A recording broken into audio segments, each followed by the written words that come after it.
So I'm going to do a little maintenance on my generator here.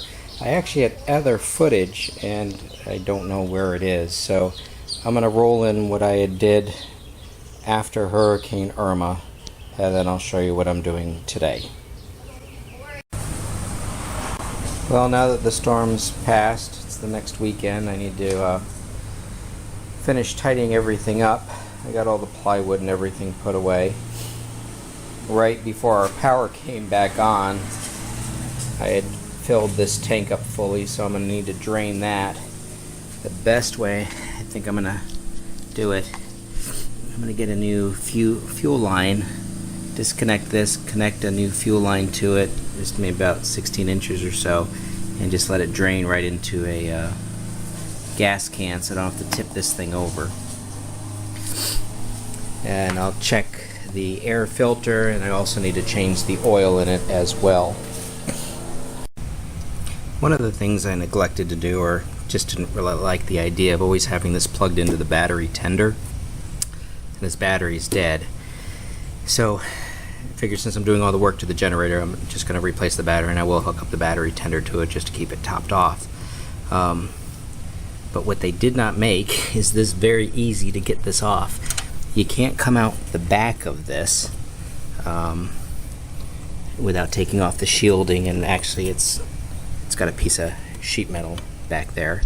And in order to get this battery out, you have to undo these screws, nuts and bolts, and when you try to do it, it just spins. So you got to put a little wrench up there, and it's just awful hard getting a wrench in between.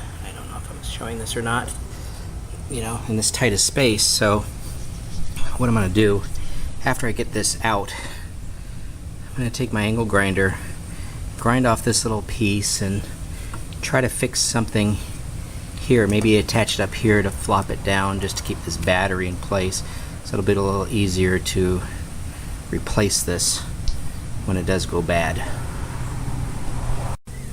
So I did one video clip about this battery, and I was going to modify this because it was a pain just to get these screws that are way down underneath here loose.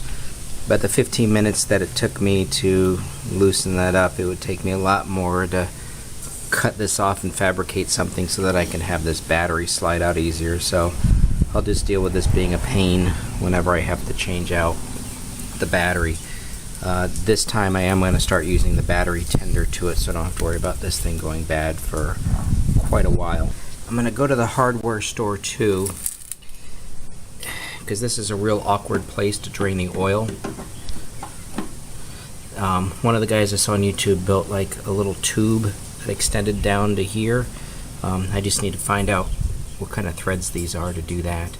I also need to pick up some red Loctite, since that's what they're using in here as well. So let me get this battery put in. Yeah, whoever thought about putting the drain plug in this position should have rethought that. So yeah, I'm definitely going to be building that little adapter because it's just getting oil everywhere. So these tires never hold air for some reason. I put some of this slime stuff in the past. I guess I didn't put enough of it in, so I'm going to put some more in now. If not, I'll have to go to, and I know Harbor Freight sells these type of wheels.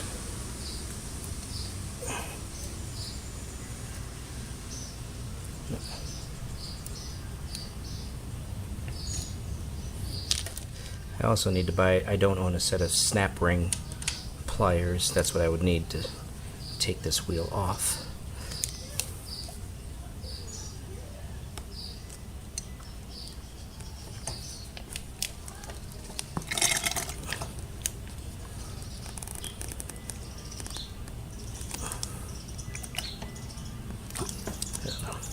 Put half the bottle in each tire, maybe that'll fix the problem.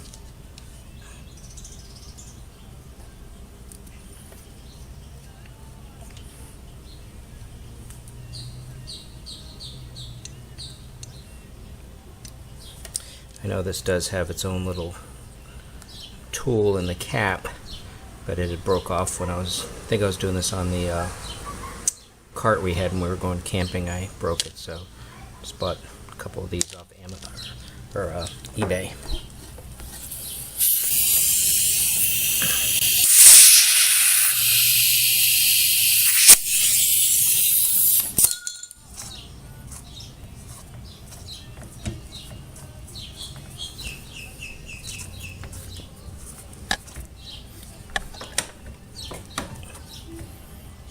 Try to spin it around so the green slime maybe finds the hole. Unless it's up here, then I don't know if it will find the hole, but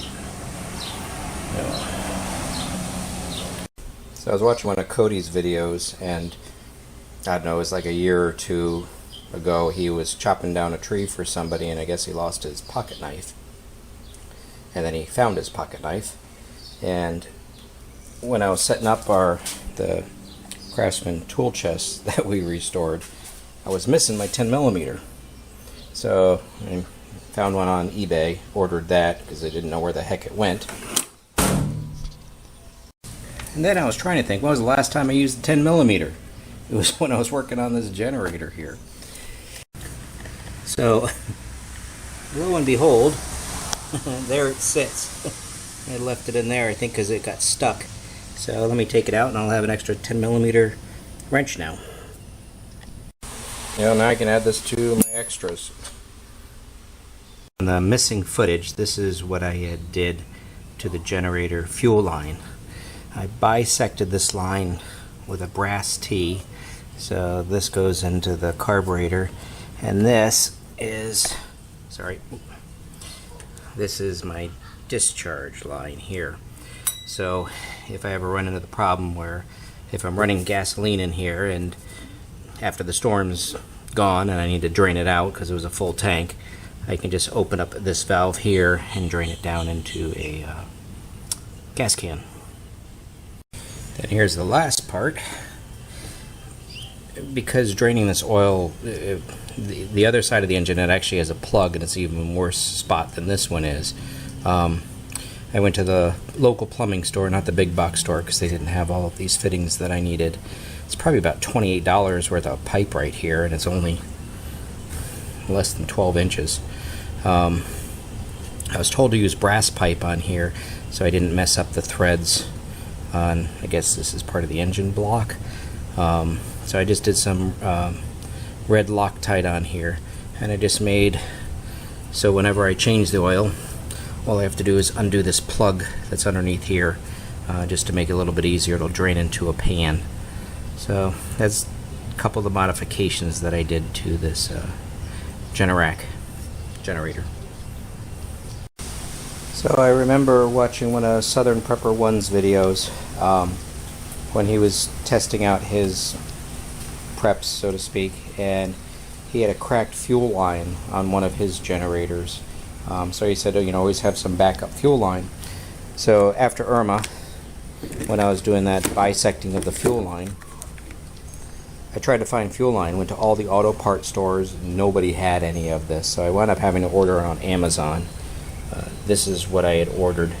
So I have a little bit of extra, so in case, this fuel line cracks, I've got just a little bit of extra fuel line. And then these were the shutoffs. I don't remember where I got these. Could have been eBay, but they did come with some of the hose clamps for the fuel shutoff. Well, that's it for now. I'm going to be installing a propane conversion kit. Let me show you what that looks like. So this is a tri-fuel kit from US Carburetors.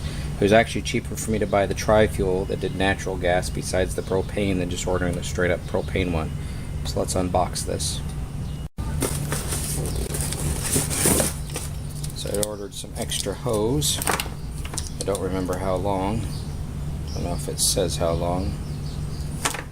But I had actually ordered this kit about 2 years ago, and I still haven't hooked it up yet.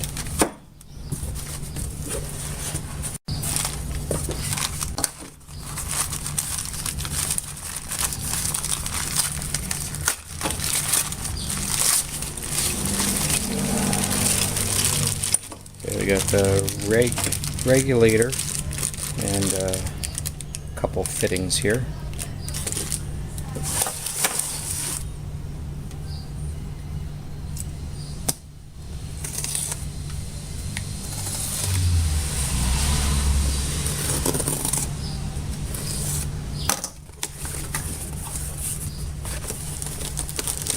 Okay, have an instruction book.